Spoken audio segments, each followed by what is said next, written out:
Section 1। दुनिया के पार 1 घंटे से भी कम में। सोचो जरा, एक ऐसी दुनिया जहां एक महाद्वीप से दूसरे महाद्वीप तक का सफर 1 घंटे से भी कम समय में पूरा हो जाए। एक ऐसी ट्रेन की कल्पना करो जो उस शक्ति का इस्तेमाल करती है जो हमारे पूरे ब्रह्मांड को बांधे रखती है, गुरुत्वाकर्षण। यह है ग्रेविटी ट्रेन का कॉन्सेप्ट, एक थियोरेटिकल ट्रांसपोर्टेशन सिस्टम जिसने वैज्ञानिकों और इंजीनियरों की कल्पना को समान रूप से जगाया है। आइडिया तो बहुत ही आसान है। धरती के आर पार एक सुरंग खोदी जाएगी जो सतह पर 2 बिंदुओं को जोड़ेगी। इस सुरंग में छोड़ी गई एक ट्रेन पृथ्वी के केंद्र की ओर फ्रीली गिरती जाएगी।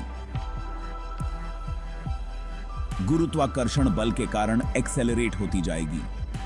मध्य बिंदु पर पहुंचने पर ट्रेन इतनी गति प्राप्त कर चुकी होगी कि वो सुरंग के दूसरे आधे हिस्से से ऊपर की ओर बढ़ सके और अंततः ग्रह के विपरीत दिशा में अपने गंतव्य तक पहुंच जाए। इसकी खूबसूरती इस बात में है कि ये ट्रांसपोर्टेशन का फ्यूचरिस्टिक तरीका नेचुरली अकरिंग फोर्स यानी गुरुत्वाकर्षण को प्राइमरी ड्राइवर के रूप में इस्तेमाल करता है।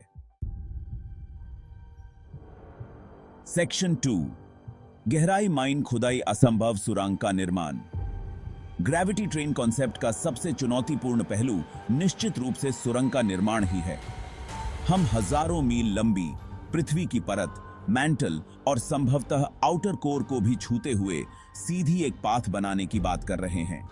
यह एक ऐसा कारनामा है जो इंसानों द्वारा किए गए किसी भी इंजीनियरिंग प्रोजेक्ट से कहीं ज्यादा बड़ा है। चुनौतियां बहुत बड़ी हैं। जैसे जैसे हम पृथ्वी में गहराई में जाते हैं, तापमान और दबाव नाटकीय रूप से बढ़ते जाते हैं।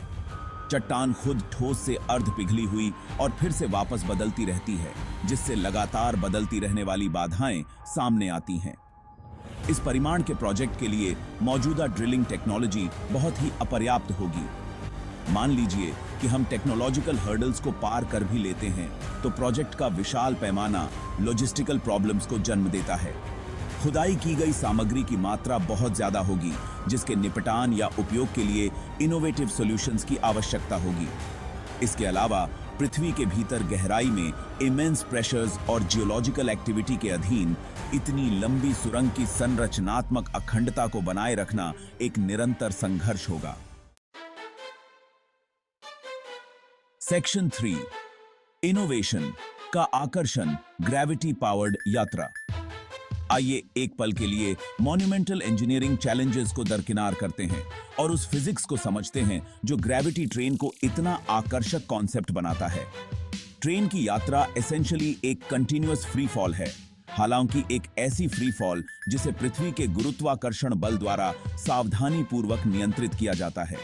जैसे जैसे ट्रेन पृथ्वी के केंद्र की ओर गिरती है, उसकी गति बढ़ती जाती है और अपनी यात्रा के मध्य बिंदु पर अपनी अधिकतम गति तक पहुंच जाती है। यह गति तब उसे सुरंग के शेष आधे हिस्से से ऊपर की ओर ले जाने के लिए पर्याप्त होती है, गुरुत्वाकर्षण के विरुद्ध काम करते हुए, लेकिन धीरे धीरे धीमी होती जाती है जब तक कि वह दूसरी तरफ अपने गंतव्य तक नहीं पहुंच जाती। यह सिस्टम बहुत ही एनर्जी एफिशिएंट है। एक बार ट्रेन को सुरंग में गिरा देने के बाद सैद्धांतिक रूप से किसी और एनर्जी इनपुट की आवश्यकता नहीं होती है। पृथ्वी का गुरुत्वाकर्षण सारा काम करता है। पहले ट्रेन को एक्सेलरेट करता है और फिर एक सुंदर सिमेट्रिकल तरीके से इसे धीमा कर देता है, क्योंकि यह अपने गंतव्य की ओर ऊपर उठता है, की बख्शाता है।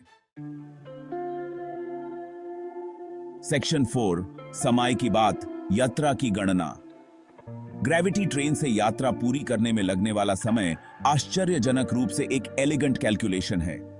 हवा के प्रतिरोध और अन्य फ्रिक्शनल फोर्सेस को नजरअंदाज करते हुए पृथ्वी की सतह पर किन्हीं 2 बिंदुओं के बीच की यात्रा, चाहे वे कितनी भी दूर क्यों न हो, लगभग 42 मिनट में पूरी होगी। यह दिलचस्प परिणाम गुरुत्वाकर्षण और गति के मूलभूत सिद्धांतों से उत्पन्न होता है।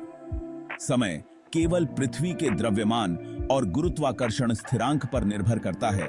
ये दोनों ही फिक्स्ड वैल्यूज हैं। इस गणना में 2 बिंदुओं के बीच की दूरी अप्रासंगिक है। बेशक वास्तविकता में हवा के प्रतिरोध और सुरंग के भीतर घर्षण जैसे कारकों को ध्यान में रखना होगा। संभवतः यात्रा के समय को थोड़ा बढ़ाना होगा।